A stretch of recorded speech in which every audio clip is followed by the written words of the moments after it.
There's a lot of data that you hear across fantasy football content, but which numbers actually matter for your team in week 13? So I pulled high-value data, things that NFL teams actually use from sites like Football Outsiders, PFF, and Sports Info Solutions. So here are 30 stats, one from each team playing in week 13. And these stats could actually matter for your fantasy football team this week. On Thursday Night Football, Buffalo faces a New England team that has one of the best DVOA marks in the league. A 20% decrease in production overall, according to Football Outsiders, for opposing offenses. But the Patriots allow one of the league's highest deep ball rates. They allow for opposing teams to throw for 20-plus yards 7.6% of the time. And they've absolutely been lucky with a 29% completion rate allowed. And Josh Allen, well, he's got a 112 QB rating on throws of 20-plus yards this year. As for Buffalo, their Achilles heel all season long has been their poor defense of wide receiver ones. They're 28th in the league against the position, giving up a 19% boost to opposing top receivers. This could be good news for Jacoby Myers in a game script where the Pats are going to have to pass. Lots of Sunday's games, people have wanted that Kenny Pickett stack to hit for a while now. So how about in a game versus Atlanta? Pickett faces a Falcons team that's 23rd in defending wide receiver ones, and they're 30th in the league at defending wide receiver twos. A whopping 26% DVOA boost to that position. The run game should also be well positioned, even if Najee Harris is out with an abdominal issue. Atlanta gives up a 46% rushing success rate, despite having one of the league's lowest missed tackles rate at just under 5%. On Atlanta's side, they hate to pass, much like a dog taking a bath. But if they want to score, they may have to in this game. 79% of the touchdowns Pittsburgh has allowed this year have been through the air, compared to just 21% on the ground. They allow a touchdown on 6% of opponents' dropbacks, and that's one of the worst marks in the league. Jacksonville and Detroit will be one of the most popular games on DraftKings this week. Detroit's defense is bad, but they also play man defense at a high 34% rate. The Jags' best receiver versus man defense, that's been Christian Kirk. He's got 2.2 yards per route run against man and a 19% touchdown rate. Perhaps a get-well spot for Kirk after Zay Jones inexplicably went off last week. As for Jacksonville's D, they're worse against the pass than the run by a wide margin. They give up 0.102 estimated points added per dropback, compared to just a negative 0.09 EPA versus the run. The DVOA numbers look similar according to Football Outsiders as well. It's in fact one of those rare times where you might not be a maniac for playing Jared Goff. Aaron Rodgers claims he'll be a go for Green Bay in their game against Chicago, and he may know that he or Jordan Love would be in for smooth sailing. Chicago's 0.22 EPA allowed on dropbacks is one of the best matchups in the league. Same for the 27% passing DVOA they allow, and they're also 32nd against defending wide receiver ones. So it could be Christian Watson season once again. Now, Justin Fields will be without Darnell Mooney the rest of the year, but that may not matter against Green Bay's defense. 47% success rate that Green Bay allows on the ground is one of the worst marks in the league. Same for their 11% DVOA boost to opposing rushers. And they allow 5.2 adjusted line yards per play, which is the amount of push opposing offenses get when running against them. That potential David Montgomery chalk,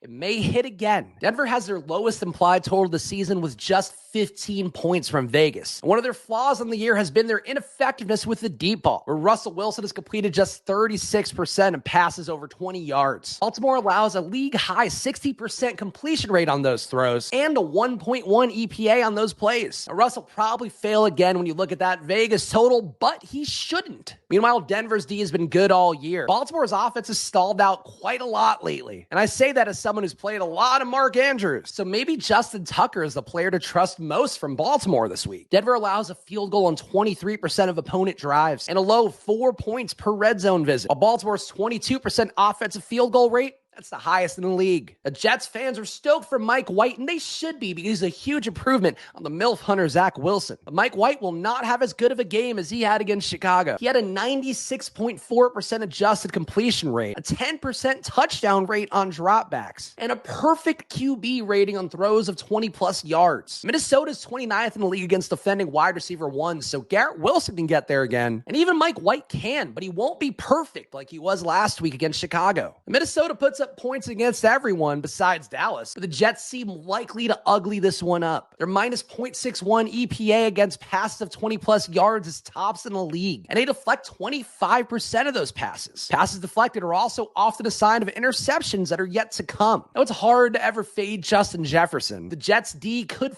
feast on Kirk Cousins and an overvalued 9-2 Vikings team. The one thing Philadelphia can't do this year is defend the run. They give up a 46.5% success rate to rushers and an 84% power success rate, which tracks offensive line push within 2 yards. Derrick Henry may not have a ceiling game, but he is the one way for Tennessee to keep Philadelphia at bay. Tennessee has won ugly a lot this year. Philadelphia may not be equipped to take advantage of their one weakness. Tennessee remains one of the worst teams in the league against the deep ball. A 1.08 EPA allowed on passes of 20 plus yards, but a minus 0.01 EPA against passes under 20 yards, and a staunch minus 0.165 EPA against the run. Philly is good, but a Tennessee upset could be in the cards based on this matchup. The Cleveland's 27 implied points with Deshaun Watson at QB is the highest mark of this year for them, and they're a 7-point favorite on the road at Houston. Houston is 31st in the league at defending wide receiver ones, a 26% DVOA boost, while 60% of the touchdowns they've given up have been on the ground. Could revenge game Deshaun Watson, Amari Cooper, and Nick Chubb all get there in this matchup? They might need Houston to score, and that could come from recent multi-time bust Dameon Pierce. Cleveland gives up a 10% DVOA boost to rushers and a high 0.115 EPA on run plays. Pierce is a risk due to potential negative game scripts, but he could be the only line of defense in Deshaun Watson's return. Washington has been on a heater lately thanks to Taylor Heineke, but he gets pressured a lot, 43% of the time. Giants also blitz at a league-high 42% rate. If Heineke can hang in the pocket, you could see Terry McLaurin take advantage of the 24th ranked wide receiver one matchup. This also means there could be more shotgun snaps to hold off the blitz, which would make this more of an Antonio Gibson game than a Brian Robinson one. Now, everyone loves Saquon Barkley. He's fun. He came back from injury. I get it. But he hasn't been great this year. He has a negative 6% rushing DVOA and an egregious negative 21% receiving DVOA. And he avoids tackles at a low 14% rate. Against a Washington team that misses tackles at a similarly low 5% rate, it just feels like Barkley's a volume play and not much more. Seattle may not try very hard against the Rams with Sean McVay and co. tanking for a first-round pick that they don't even have. The Rams have stuffed the run on the year with a league best negative 0.17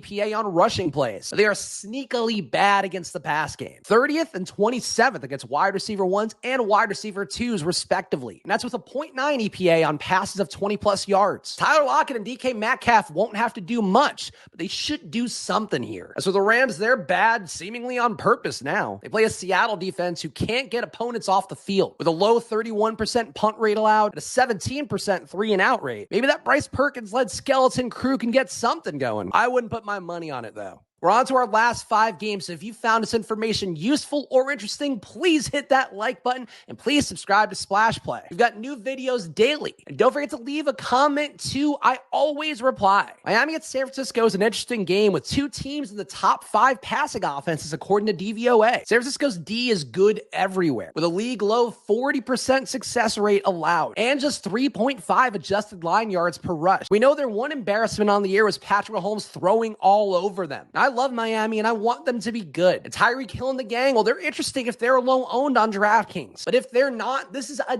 dangerous spot, especially for a potentially chalky Jeff Wilson and a real bad run matchup. On the other side, the Niners should get what they want against Miami. In particular, George Kittle's interesting to me. Miami gives up a 28% boost to tight ends according to DVOA, which is 29th in the league. You'll score on them in the red zone with a 68% red zone touchdown rate allowed. Kansas City at Cincinnati is one of the highest projected totals of the year. Game's got 52 implied points from Vegas. We know Travis Kelce can get his in any situation. And Juju should be good to go after running 25% of routes following concussion last week at the Rams. Cincinnati is weakest against wide receiver twos, 31st in the league with a 30% DVOA boost. Does this finally result in a good Marquez Valdez-Scantling week? Maybe. They'll need to throw, so Cincinnati should score officially against Kansas City's defense. Kansas City gives up touchdowns 71% of the time opponents are in the red zone. They also miss tackles at a high 8.2% rate. Joe Mixon, coming off a concussion, will be played less than he would be otherwise, but his 3.8 intended red zone touches per game could pay off at low ownership. Now, the Chargers should be able to sling it versus Las Vegas. Vegas's 0.23 EPA allowed on dropbacks is worst in the league. Same for the 33%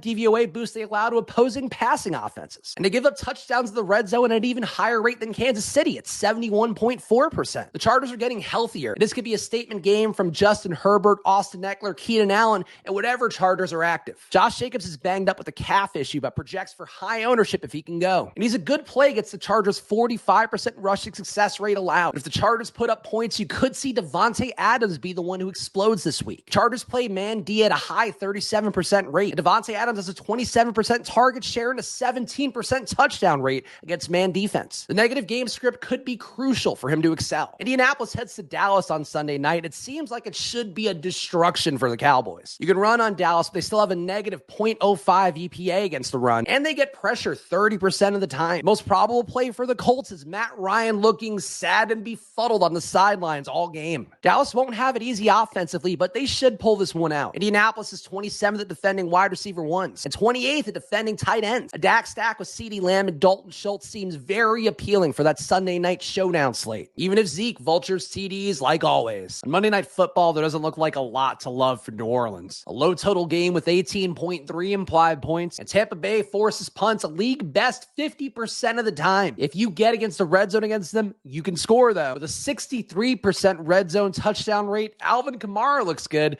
not much else. New Orleans D is 25th against wide receiver ones with a 14% DVOA boost. And that could be good for Mike Evans. But their .08 EPA allowed on dropbacks is basically league average. It just feels like an ugly island game for both sides, but we'll find out on Monday. So that's all the data that I found interesting this week. So please make sure to subscribe to this channel and hit the like button down below. We've got new videos daily, and as hopefully you can tell, I put my full ass into every single one. No half-ass in here. And please do leave a comment. As I mentioned, I literally always reply. So follow me at Chris Spags and follow this show at Splash Play Pod. Come back tomorrow for a Thursday Night Football breakdown, that Bills-Patriots game. We got to win some money, guys.